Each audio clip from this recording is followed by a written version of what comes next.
Hello student. So in my last lecture I have discussed about the image formation in concave mirror. So today I am going to discuss about the image formation in convex mirror. Okay. So we all know that the convex mirror is a diverging mirror and it will produce the virtual and erect image. So let's see how the convex mirror will form the image. Okay. So we consider one convex mirror. Suppose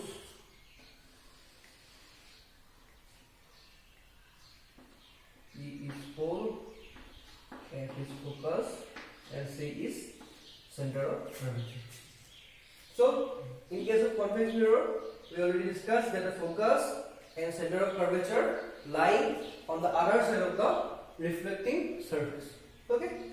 So we put a object here. Suppose consider AB is a object. Okay, AB is a object. Now first we consider a ray which is parallel to principal axis. We already know that a ray which is parallel to principal axis, after reflection it will appears to come from a focus.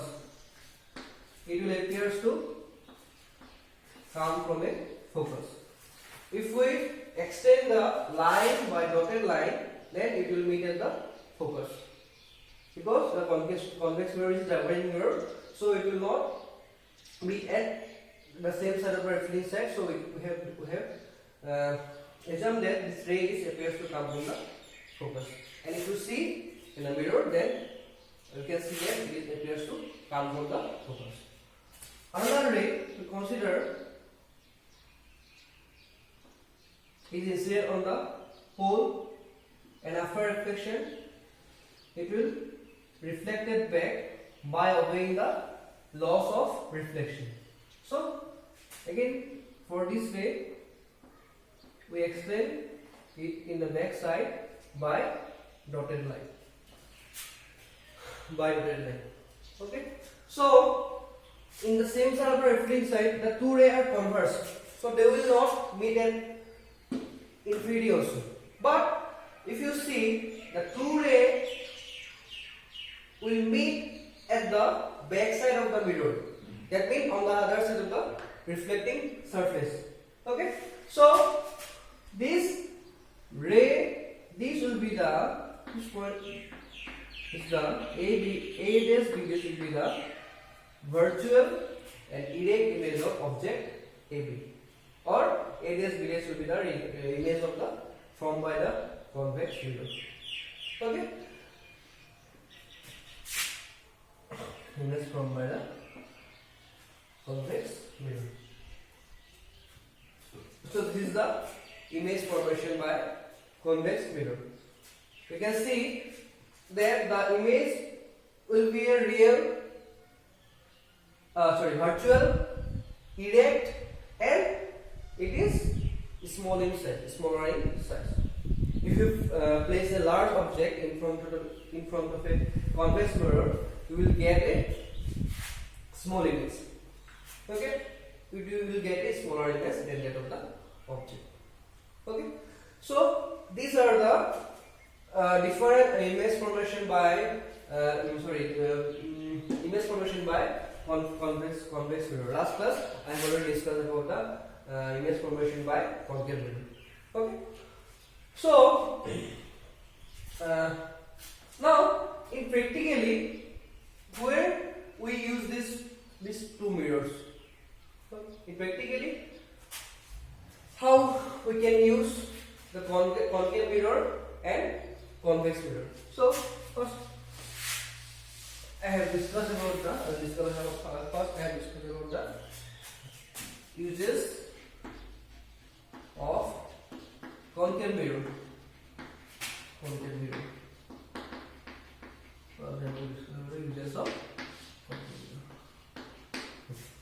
Now So okay, before go through this lecture, just see my previous lecture, because I have already discussed about a different ray diagram or image formation of concave mirror. So you can see the ray, if the object placed at infinity, the ray will meet at the focus. The ray will meet at the focus. So by this ray diagram, we can use the concave mirror as an energy absorber, sun energy absorber. Okay, in large solar energy plane, we use the concave mirror to absorb all the energy in a one point, because the ray, the object, if the object is at infinity, then after reflection it will meet at the focus.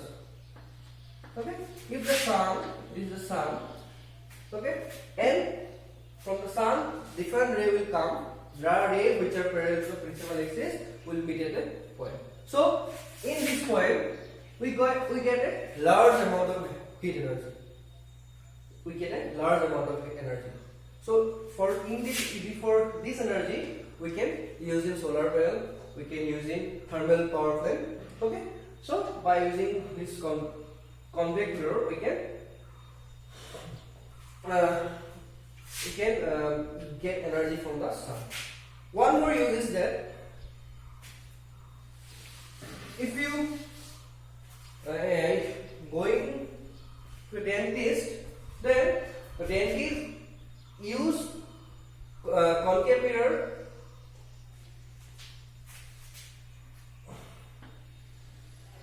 for observing the teeth, because we know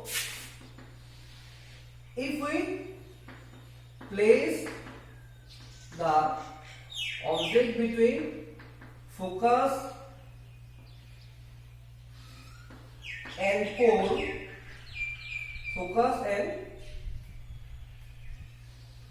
pole,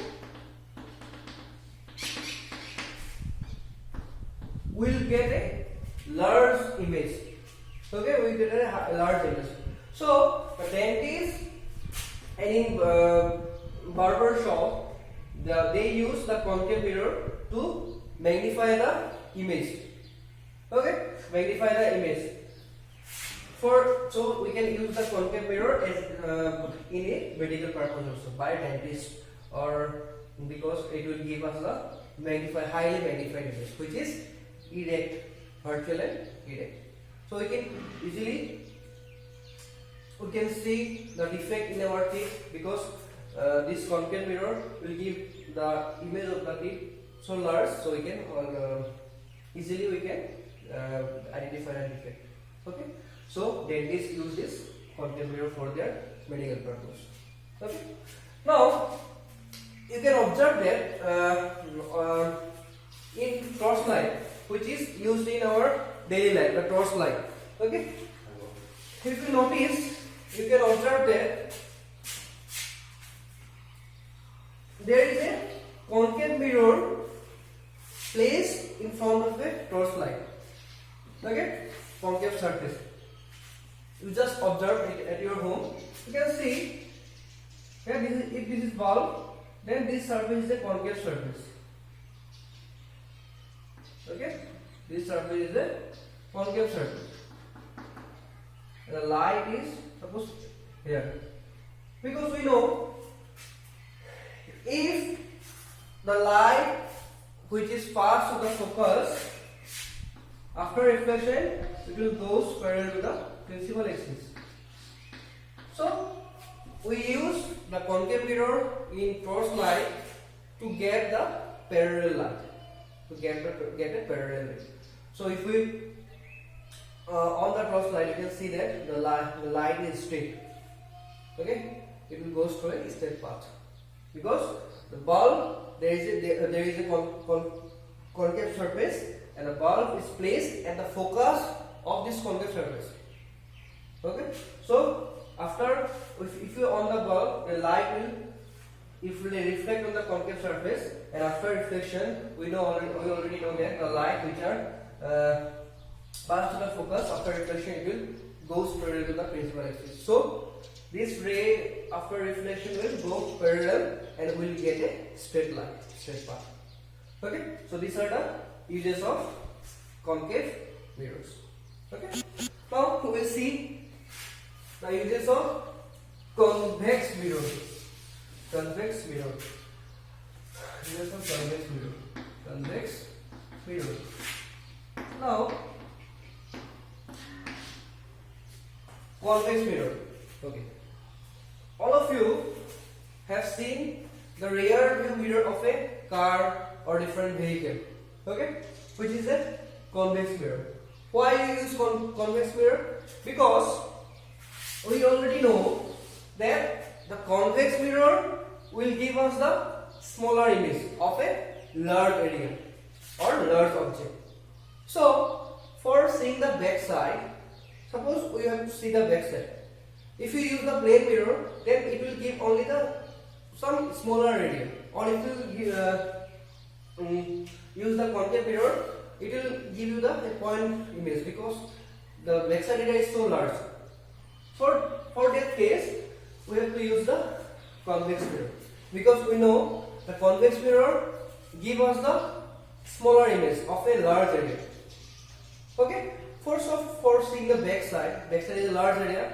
So in rear view mirror, we have used the convex mirror. Okay.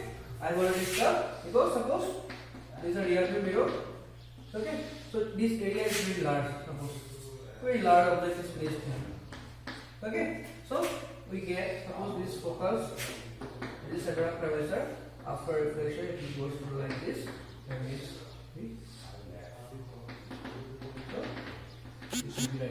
So you can see, if we place a large object here, we will get a virtual, erect and smaller in size image. Okay, so this is the use of convex mirror. We can use the convex mirror as a rear view mirror of a different vehicle. Okay, so just go through these lectures. Okay, so from next class I will start next video lecture. I will start the reflection part. So after this, the reflection of your reflection after this, the reflection part is over. Okay, so just go through this all the reflection part and try to solve the numerical problem. So for today, thank you.